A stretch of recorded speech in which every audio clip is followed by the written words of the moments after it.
قدر عبادت گزار تھی، جب اس دنیا سے چلی گئی تو میں ہر شب جمعہ اپنی والدہ کی قبر پر جاتا، ایصال ثواب کرتا، دیگر مردوں کے لیے ایصال ثواب کا اہتمام کرتا۔ لیکن ایک مرتبہ میری خواب میں میری والدہ آئی، میں نے والدہ سے پوچھا آخرت کے مراحل کیسے طے ہوئے؟ والدہ نے کہا موت کی سختی میرے لیے ناقابل برداشت تھی، لیکن ابھی برزخ میں بہت اچھی زندگی گزار رہی ہوں، میرے لیے ریحان کا فرش ہے۔ والدہ نے کہا بڑے خوبصورت تکیے ہیں، لیکن پھر میری والدہ نے کہا ہے میرے بیٹے، ایک تمنا ہے میری، ایک آرزو ہے میری، ایک خواہش ہے میری، میرے بیٹے یہ جو شب جمعہ تو قبرستان میں آیا کرتا ہے نا، اس سلسلے کو ترک نہ کرنا۔ جب شب قبرستان میں آتا ہے میری روح تیری طرف مانوس ہوتی ہے، میں خوش ہو جاتی ہوں، ہے میرے بیٹے نہ صرف میں خوش ہوتی ہوں، یہ سارے مردے مجھے مبارکبادیاں دیتے ہیں، کہتے ہیں مبارک ہو تجھے۔ اور جب تیری آمد ہوتی ہے تو ایک اعلان کرنے والا اعلان کرتا ہے راہبہ، ہے نیکوکار پارسا عورت، تجھے ملنے کے لیے ایک زائر آیا ہے، ایک دیکھنے والا آیا ہے۔ میں کہتا ہوں میرے بھائیوں، میرے دوستوں، میرے بزرگوں، اگر تمہاری والدہ زندہ ہے یا اس دنیا سے چلی گئی ہے، اگر قبرستان میں ہے تو اب بھی وقت ہے، قبرستان میں جایا کرو، اس والدہ کے لیے ایصال ثواب کا اہتمام کیا کرو۔ اگر باپ چلا گیا ہے تو اس کے لیے ایصال ثواب کا اہتمام کیا کرو، کم از کم ہفتے میں ایک مرتبہ تو جایا کرو۔ اور جن کے زندہ ہیں اس باپ کا احترام کرو، اس ماں کا احترام کرو۔ جب تم اپنے گھر سے باہر جاتے ہو اور ماں کھڑکی کھول کے الوداع کرتے ہوئے اپنے جگر کے ٹکڑے کو، اپنے لختے جگر کو دیکھتی ہے، کہتی ہے ارے نادان تجھے پتہ نہیں اس ماں کے دل میں تیرے لیے کتنا پیار ہے، تیرے لیے کتنی محبت ہے، وہ ماں تجھ سے کتنا پیار کرتی ہے،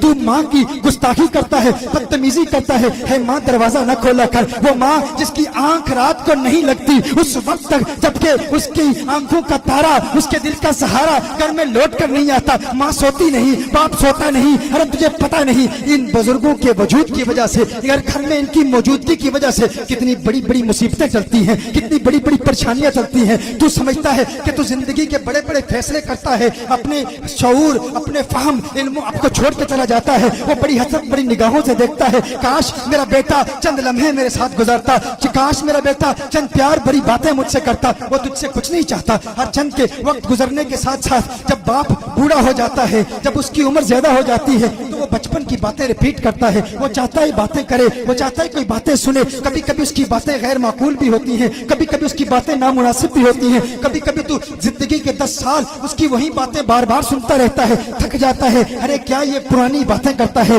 میں تو بڑا ہو گیا ہوں، میں تو کامیاب شخص ہوں، میں تو بزنس مین ہوں، میں تو سپورٹس مین ہوں، میں تو ڈاکٹر ہوں، میں تو انجینئر ہوں۔ ہے والد محترم کسی اور وقت تجھ سے بات کروں گا، لیکن تجھے پتہ نہیں۔ کبھی تو کہتا ہے ارے میرے تو مقدمے چل رہے ہیں، فلاں سے جنگ ہے، اس باپ بوڑھے کی باتیں، یہ بوڑھے کی باتیں سن کے مجھے کیا فائدہ ہوگا۔ ارے نادان انسان تجھے پتہ نہیں بڑے بڑے مقدموں میں تجھے کامیابی صرف اس وجہ سے ملتی ہے کہ تیرے گھر میں وہ بوڑھا شخص موجود ہے، وہ بوڑھی عورت موجود ہے۔ مجھے برطانیہ میں ایک شخص نے کہا ایک وقت تھا کہ زندگی میں بڑی بڑی مصیبتیں آتی تھی، تکلیفیں آتی تھی، لیکن ٹل جاتی تھی، لیکن کیا ہے اب مصیبتیں آتی ہیں ٹلنے کا نام نہیں لیتی۔ ایک شخص نے کہا ایک وقت میرے گھر میں پولیس آئی، مجھے بتایا گیا کہ مجھے گرفتار کیا جائے گا، لیکن بعد میں کچھ ایسے حالات بدلے اور مجھے بتایا گیا کہ اب وہ کیس ختم ہو گیا ہے۔ ایک مرتبہ گینگسٹرز نے مجھ پر حملہ کیا، بڑے طاقتور تھے لیکن پھر وہ ناکام ہو گئے۔ ایک مرتبہ میں بینکرپسی کا شکار ہونے والا تھا، بینکرپٹ ہونے والا تھا، لیکن اللہ نے ایسی مدد کی کہ میں بینکرپسی سے بچ گیا۔ لیکن عجیب بات ہے زندگی میں ایک وقت ایسا تھا